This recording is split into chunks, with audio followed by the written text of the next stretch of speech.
강의 주제는 여기 나와 있는 것처럼 아시아 역사 문화 도시 산책인데요. 그동안 산책 잘 다니셨나요? 네. 오늘 가볼 곳은 제가 중국 고고학 전문가가 보기에도 아주 이상한 곳입니다. 여기 네이몽구 자치구의 오르도스, 신장 위구르 자치구의 카슈가르, 시장 자치구의 라사, 이 세 군데인데요. 이 세 군데를 다 가보는 건 상당히 어렵습니다. 왜 그러냐면 여기 지도를 보면 라사는 여기 이 티베트의 수도여서 요즘 한국에서 히말라야 트레킹 좋아하시는 분들이 많이 갑니다. 많이 가고요. 카슈가르는 저는 아직 못 가봤어요.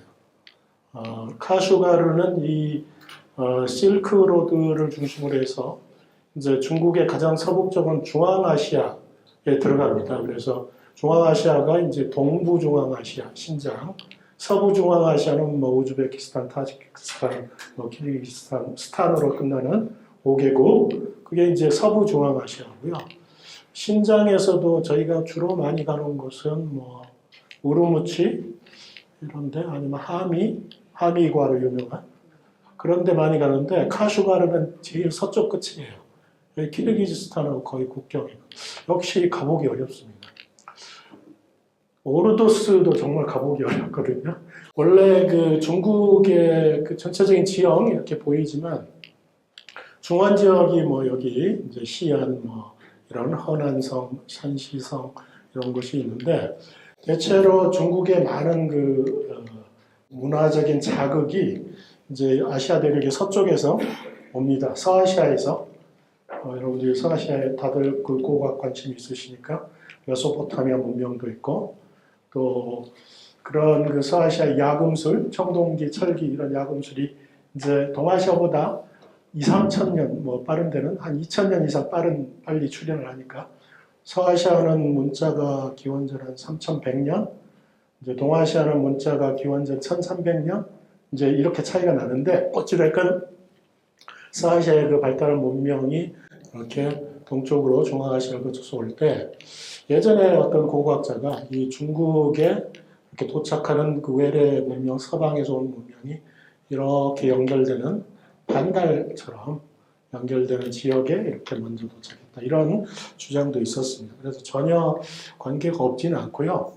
근데 아마 이 세 지역을 묶은 것은 이제 자치구라고 하는 중국의 어떤 행정구역하고 관련이 현재 행정구역 때문에 묶으신 것이 아닐까 이렇게 생각이 돼서 중국의 행정구역 이렇게 보면 4개 직할시, 23개 성, 5개 자치구, 2개 특별행정구가 있는데 그 중에 이제 중국의 5개 자치구가 소위 지금 주변 지역에 있습니다. 그래서 내몽구 북쪽에 그리고 이제 남쪽에 광시, 닝샤가 신장 바로 옆에 있거든요. 닝샤 회족, 신장 위구르, 시장, 우리가 티베트라고 하는데 중국말로는 이제 시장이라고 그래서 이 자치구에 있는 3개 도시를 이렇게 묶어가지고 요령 있게 설명해달라, 산책 다닐 수 있게 해달라 이런 뜻인 것 같아요. 그래서 이 23개 성이 있고 4개 직할시가 있고요. 베이징, 상하이,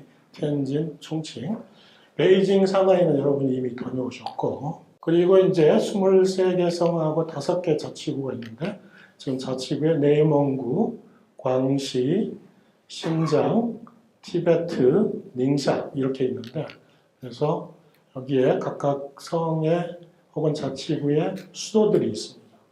그래서 여러분들이 이 파란색으로 되어 있는 데는 이미 다 구경을 하셨습니다.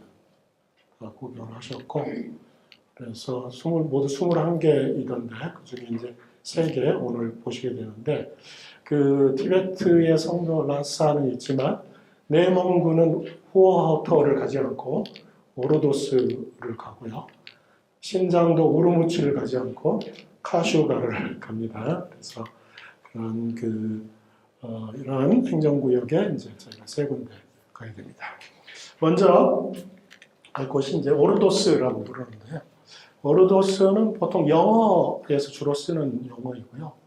중국어로는 얼도스 이렇게 해요. 얼도스 이 한자 여기 아기다사 그래서 얼도스 이 오르도스는 이제 오랫동안 이 영어 표현을 많이 썼고요. 그래서 대부분 그렇게 알려져 있습니다.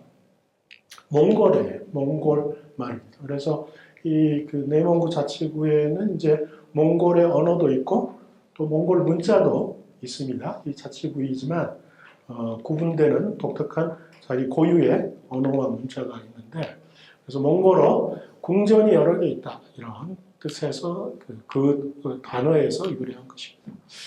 내몽고 자치구는 면적이 118만 평방킬로미터나 됩니다. 굉장히 넓죠. 그럼 이렇게 얼마나 넓은지 이해하시기 어렵잖아요.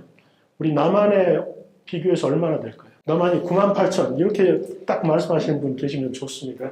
그래서 남한을 그냥 10만 평방미터라고 생각하시면 돼요. 북한이 한 12만, 한반도를 합치면 22만인데요.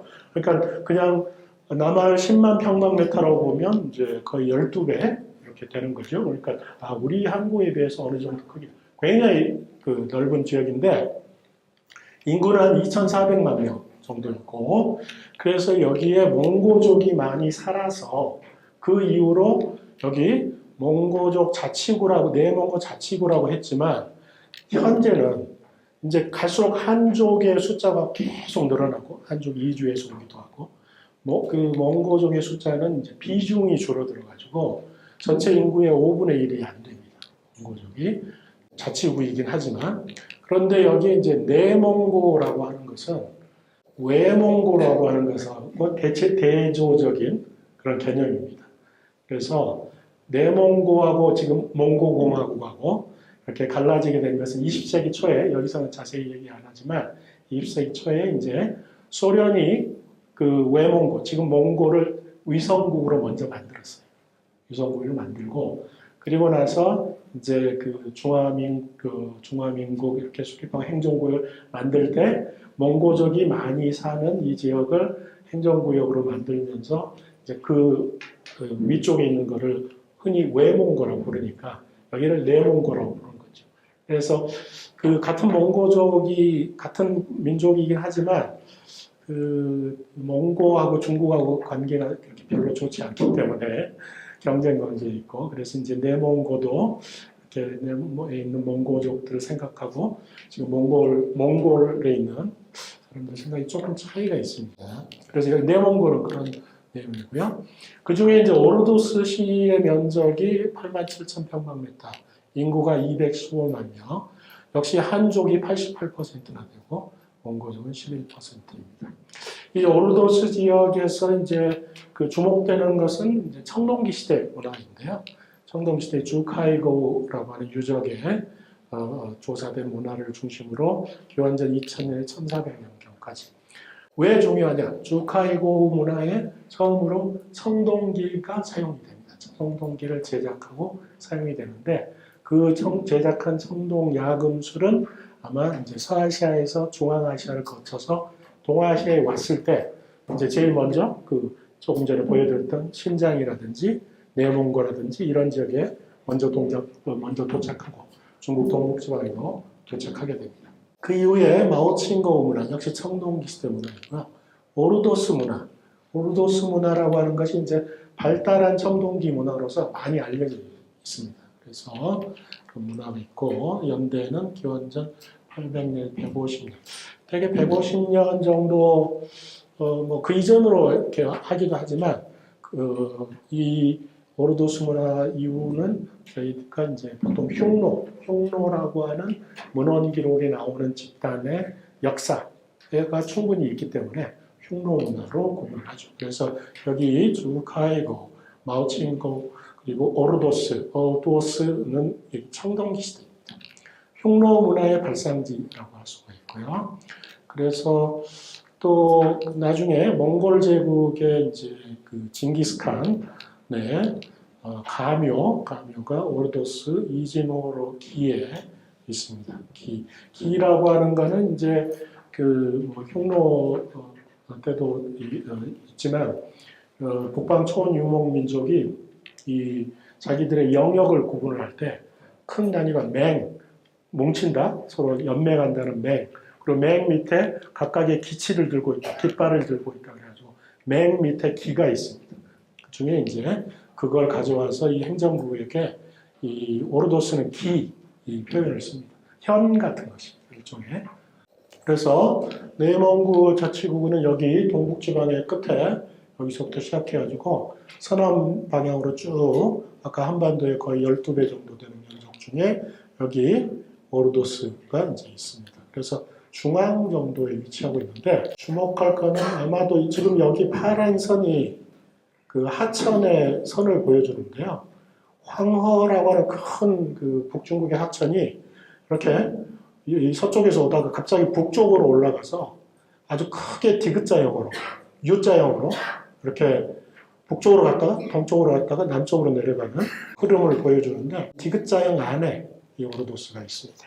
이거는 오르도스 박물관이고요. 2017년에 완공된 조그만 그 도시의 박물관이지만 큰 박물관을 시나 뭐 성이나 이런 데서 있고 있는데 저도 못 가봤습니다. 저는 이보다 훨씬 전에 갔을 때는 아주 허름한 건물이었는데 지었고요. 그래서 아까 청동기 시대 청동기를 사용하는 시기의 문화가 주카이고 문화라고 그러는데 주카이고의 그 유적에서 출토된 이거는 이제 청동 시루입니다. 시루. 그래서 시루는 이제 여기 아래쪽에 가열하는 세 발이 있고 중간에 여기 구멍이 뚫린 부분이 있고 위에 이제 이렇게 음식을 넣고 찌는 그런 취사용기죠. 이런 세 발의 그릇들은 아마 이제 그 중원 지역에 영향을 받아가지고 제작하는 그런 토기라고 할 수 있습니다. 이거는 이제 같은 시기에 같은 유적에서 나온 이제 돌로 만든 거푸집입니다. 그래서 이거는 청동기를 제작하는 데 사용했던 거죠. 청동기를 제작하는데 지금 이렇게 동그랗고 이쪽이 쭉 펼쳐져 가지고 날이 이렇게 만들어집니다. 날이 그래서 이 부분이 더 얇은 거죠. 이 두 개를 겹치면 생기는 공간에 청동 주물을 흘려 넣어 가지고 그게 다 식으면 이 돌 거푸집을 열어 가지고 이제 청동기를 주조를 하는 거죠. 그래서 이쪽이 이제 탕구라고 부르기도 하는데 주물을 흘려 넣는 공간이 있고 그래서 이 한 쌍을 이렇게 합쳐가지고 손바닥을 마주하는 것처럼 합쳐가지고 주물을 흘려 넣으면 이런 큰 곡괭이처럼 이 끝이 날카롭고 길쭉한 일종의 창입니다. 꺽창 같은 그런 청동제 무기를 제작하는 데 사용된 거푸집입니다. 그리고 이제 그보다 더 늦은 시기에 아까 뭐 마오칭고우 이런 단계가 되면 또 굉장히 많은 청동제 무기들이 만들어지는데 대표적인 것이 청동검입니다. 검. 우리가 이 정도 크기의 좀 짧은 거를 단검, 짧다는 뜻으로 단검이라고 하죠. 검은 날이 양쪽에 있는 것을 우리가 검이라고 부릅니다. 그래서 이 청동 단검이 이렇게 생겼어요. 손잡이가 있고 그리고 이쪽에 이제 날이 있는데 날이 양쪽에 보면 이게 이 검정색으로 표현된 게 고고학자들이 사용하는 암호입니다. 단면을 보여줍니다. 단면이 이렇게 마른 목골. 또 이거하고 이거는 중앙에 약간 돌대가 있는. 여기도 손잡이가 이렇게 마른 목골. 이거는 이 동그란 거. 그래서 이렇게 짙은 색으로 표현을 한 것은 그 부분에 있어서의 단면의 형태가 어떤 것인지를 보여주고 있습니다. 그래서 이 단검이 이제 청동 무기 중에 굉장히 가장 중요한 무기 중에 하나입니다. 그래서 진시황이 이제 중국을 통일할 때까지도 이런 청동 단검 그리고 청동 창 끝만 청동으로 만들어가지고 그런 것들을 주로 무기로 사용하는데요. 그리고 이제 화살이 있고요. 이 단검은 이 끝이 뾰족해서 이제 우리가 이렇게 자르거나 베는 게 아니라 찌르는 무기입니다. 찌르는 무기, 뾰족한 끝으로. 그래서 이제 날이 양쪽에 있어서 더 깊게 들어갈 수 있도록. 손잡이가 이렇게 방울 장식 끝에 있기도 하고, 이런 약간, 그 동물 형태 같은 것도 있고, 이 두 점은 새 두 마리가 이렇게 머리를 모으고 있는 그런 형태. 그래서 이러한 청동 단검은 이렇게 이 날 부분이 직선으로 되어 있어서 직인단검, 인자로 있어서 직인단검이라고 부르는데, 이런 오르도스 청동기 문화와 관련된 것이 이제 여기가 오르도스이고요. 여기 신장에 뭐 수베이시 이런 유적에서 나오고요. 그리고 이제 시베리아의 청동기 시대 후기 문화, 사카, 타가르, 파지르크 이런 문화들이 이런 청동 단검을 공유합니다. 똑같이 이런 청동 단검을 공유해서 아까 이런 서아시아에서 중앙아시아를 거쳐서 전해지는 그런 청동 야금술과 이제 관련이 있다고 생각이 되는데, 그게 이제 우리나라에서도 나타나요. 한반도에도 비파형 동검, 그리고 세형 동검, 또 안테나식, 아까 새 두 마리가 자루 끝에서 만나는 것 같은 비파형 동검, 안테나식 동검, 세형 동검 이런 것들 있고요. 우리나라 에서는 잘 보이지 않나 이제 직인의 직선형의 날을 가진 오르스 동검도 있고, 중국의 칼은 이 도시검 같은 역시 직선형의 날을 가진 이런 동검이 있고, 중세형, 평형 동검 이런 것들이 이제 일본에 주로 있죠. 그래서 오르도스 지역, 여기 파란색 오르도스 지역을 포함해서 서쪽으로는 중국 동북지방, 한반도, 일본 열도에 이르기까지 이제 중국 북방지구와 동북아시아, 중국, 한국, 일본에 이런 청동 단검이 있다. 곡인인 것도 있고, 직인인 것도 있고, 그리고 손잡이를 한꺼번에 주조한 것. 지금 여기 오르도스 동검, 안테나식 동검은 다시 한번 가보면 손잡이하고 날을 한꺼번에 주조를 했습니다. 한꺼번에. 그런데 우리나라에서 발견되는 이른바 비파형 동검은 이 손잡이를 만드는 청동을 아끼기 위해서라고 생각이 되는데, 손잡이는 이제 다른 재질, 나무로 만들고 칼날만 청동으로 만들어서 그 뾰족한 이 끝을 승배라고 부르긴 하는데, 나무 자루에 꽂았어요.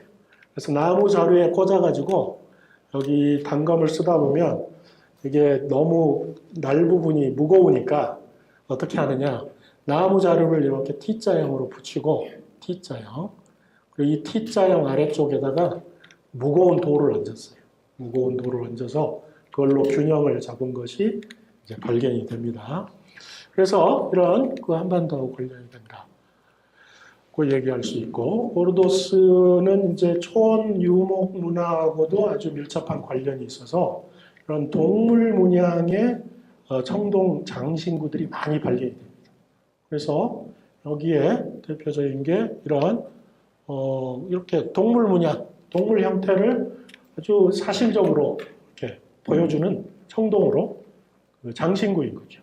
여기에는 뭐가 있는지 밑에 설명이 있어서 이미 다 아실 수 있겠지만, 여기 청동으로 만들었는데 여기 이렇게 하나의 동물이 다른 동물을 사냥하고 있는, 입에 물고 있는 그런 장면이어서 대체로 이제 호랑이가 사슴을 사냥하는 장면이 아닐까 이렇게 생각을 합니다. 그래서 기원전 4세기, 1세기 이런 모습이고요. 또 이렇게 은으로 만든 것들도 있습니다. 은으로 만든, 그래서 이 경우에는 전체적인 형태로 봐서 이렇게 앞다리를 이렇게 구부리고 있는 말이 아닐까 이렇게 생각하고요. 또 이런, 이거는 그 준거기에, 여기도 기죠. 그 현 같은 윌룽타이라고 하는 유적이 출토된 청동기인데, 이것도 이제 동물 형태를 하고 있는데, 그렇죠? 동물 형태를 하고 있는데, 양뿔이 이렇게 보여서 양머리 형태인데, 그런데 이제 여기 이렇게 구멍이 있어서 어디 나무 축에 고정할 수 있도록 되어 있는데, 이런 것이 이제 이 수레의 차축두가 있죠. 바퀴 두 개를 연결하는 그런 차축의 차축 끝에 장식을 저런 청동기를 꽂은 거죠. 차축 자체는 나무로 만들고, 그리고 나무 끝에 저걸 꽂아가지고 이렇게 못을 박아서 고정을 하는 것입니다. 그래서 동아시아에서 발견되는 수레가 기원전 1300년 이 정도 되는데, 그것도 서아시아에서 중앙아시아를 거쳐서 전해진 것입니다. 그래서 메소포타미아 같은 그런 서아시아의 그 수레가 없고, 그리고 이제 이거는 이제 그런 동물 형태의 차축 끝에 장식입니다. 그리고 또 이 오르도스를 비롯한 이 초원 유목 문화를 유지한 집단에서 다른 지역보다 먼저 이렇게 황금을 적극적으로 이렇게 사용하고 제작하고 하게 됩니다. 그래서 여기도 이제 오르도스에서 출토된 동물 형태의 이제 장식이죠. 장식인데 금제입니다. 금제. 금으로 만들어요. 그래서 이 북방 초원 지역에서 가장 자주 발견되는 문양 중에 하나가 동물 형태가 사슴이에요. 사슴. 그래서 이 사슴이 있고 이렇게 사슴뿔을 아주 화려하게 표현을 한 그런 유물입니다. 이것도 금제인데요. 여기에 기원전 3세기경인데 밑에 설명이 있습니다만 일단 좌우 대칭으로 되어 있는데 여기에도 이제 머리가 보이죠. 머리. 반을 나눠서 보면 머리가 보이는데 이렇게 되는 이 동물을 지금 이 동물이 이렇게 입에 물고 있는 앞발로 잡고 물고 있는 그러한 형태입니다. 그래서 호랑이가 여기 호랑이 꼬리도 있고요. 뒷발이 있고 여기 앞다리로 이 몸통을 쥐집고 이게 이제 사슴이죠. 사슴을 사냥하고 있는 호랑이의 모습인데 좌우대칭으로 각각 똑같이 여기 입에 물려 있는 여기 호랑이 머리가 이쪽보다도 호랑이 머리가 여기에서 잘 보입니다. 호랑이 눈과 귀 이렇게 있고요. 그 입 사이에 이 사슴 머리가 물려 있죠. 그리고 이 다리 중에 하나, 앞다리 중에 하나로 붙잡고 그래서 이런 역시 금제 동물의 모습 그리고 뭐 사냥의 모습 이런 것을 이제 상당히 이제 사실적으로 자세히 들여다보면 동물의 종류도 알 수 있고 어떤 활동을 하고 있는지 알 수 있는 그런 모습을 보입니다. 그리고 이거는 오르도스의 항진기라고 하는 곳에 유적이 있는데 알루사이덤이라고 하는 유적. 유적 이름은 뭐 크게 중요하지는 않습니다만 여기서 출토된 역시 금제입니다. 기원전 3세기인데요. 지금 높이가 7cm, 여기 아래 이 지름, 이게 머리띠입니다. 머리띠.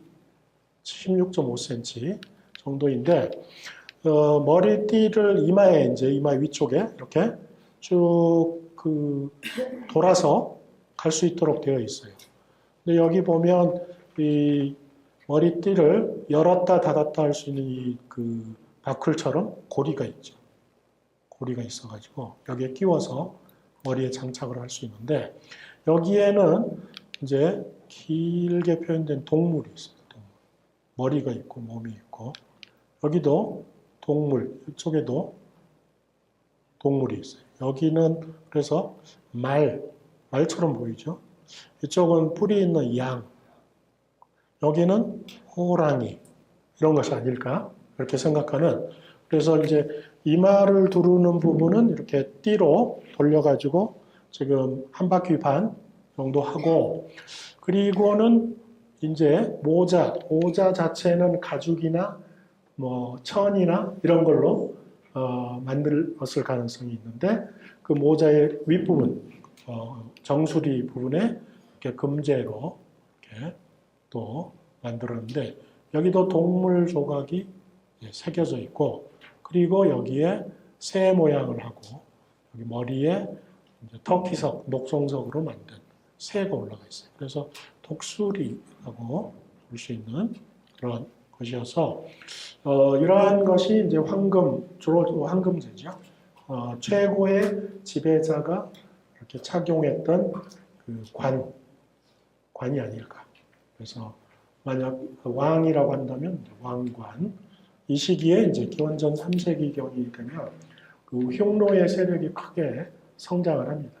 그래서 그런 흉노와 관련되거나 뭐 아닐 수도 있고 지금 흉노의 시작을 언제로 보느냐라고 하는 게 이제 그게 간단하지 않기 때문에 어쨌든 흉노 아니면 선흉노 바로 그 직전에 집단의 그 최상위 지배계층의 왕관이라고 생각되는데 이 유적은 이렇게 아주 이렇게 정말 훌륭한 유물이 나왔지만 다른 경주의 대릉원처럼 왕릉원이 있거나 이런 정도의 규모는 아닙니다. 그런 정도의 규모는 아니고 단독 무덤이 확인이 됐습니다. 또 같은 유적에서 출토된 것이 금판인데요. 금판인데 장식패라고 생각이 됩니다. 여기 이렇게 구멍이 뚫려 있죠. 그래서 이렇게 직사각형의 큰 구멍이 여기도 있고 여기 작은 구멍이 여기 있어서 어디 이제 의복에 이렇게 가슴 같은데 이렇게 매달아 가지고 저는 장식패, 패식이라고 하는데 여기에도 이제 이렇게 좌우 대칭으로 위에 여기는 상하 대칭이라고 할 수 있고 상하 대칭으로 있는데 여기에 이제 호랑이가 여기 발이 뒤집혀진 소를 사냥하고 있는 모습이 이렇게 위에 아래에 표현이 되어 있습니다. 소는 이렇게 뿔이 이렇게 있어가지고 여기도 뿔이 있죠. 뿔이 있고. 네. 호랑이는 귀가 약간 뾰족하게 표현되어 있는 이렇게 그런 장면이 있어서 이제 이 초원 유목 문화의 이런 동물형 장신구들이 많이 발견이 됩니다. 이거는 그보다 조금 한 100년 정도 뒤에 존걸기에 있는 시거우판 유적에서 출토된 것인데 길이가 13cm, 너비가 12cm 정도 되니까 거의 직사각형에 가까운 판이 이렇게 있는데 여기에는 역시 장식패 여기 구멍이 이렇게 뚫려 있죠. 이 호랑이가 여기 멧돼지의 허벅지 부분을 뒤 허벅지 부분을 입에 물고 있는 그래서 이 뒷다리가 있고 멧돼지가 이렇게 작은 비금으로 쭉 표현. 앞에 머리 그리고 앞다리 이렇게 표현되어 있습니다. 여기도 이제 비슷하게 거의 비슷하게 표현되어 있습니다. 이렇게 호랑이가 멧돼지를 사냥하는 패식도 있고요. 그리고 또 이거는 청동기인데 기원전 2세기경에 그래서 그 아래 설명이 있습니다만은 말을 타고 온 두 사람이 만나가지고 씨름을 하고 있는 장면, 씨름을. 그래서 말이 양쪽에 이렇게 있고요. 여기 이 사람이 이렇게 손을 가지고 오른쪽에 있는 사람이 왼손으로 이 사람 엉덩이, 허벅지 윗부분을 잡고 있고 왼쪽에 있는 사람 얼굴이 잘 표현이 안 되어 있지만 반쯤 가려 있죠. 이 사람이 오른손으로 허리를 잡고 있고 왼손으로는 다른 쪽 다리를 잡고 있는 씨름을 하고 있는 모습. 씨름에 거의 지금 결판이 나려고 하는 그런 장면. 그래서 이런 그 씨름 장면. 우리는 이제 고구려 벽화의 이런 씨름 장면, 각저총이라고 하는 무덤의 씨름 장면이 이제 표현되어 있는데 벌써 기원전 2세기경에 고구려보다 몇백 년 앞서서 이런 표현이 있습니다. 흉노하고는 또 이제 한나라하고 굉장히 서로 그 전쟁을 하기도 하고 또 이렇게 교류를 하기도 하고 그래서 이제 내몽고 지역에 이런 한나라의 시기에 무덤에서 이런 그 중국 한나라의 토기들과 명기들이 이렇게 출토가 됩니다. 이런 거는 이제 부뚜막 형태를 모방해서 만든 명기, 무덤에 부장하기 위해서 소형으로 만든 짝퉁이죠. 짝퉁이 이렇게 있습니다. 이거는 이제 향로고요. 향로, 박산향로라고 부르는 향로입니다.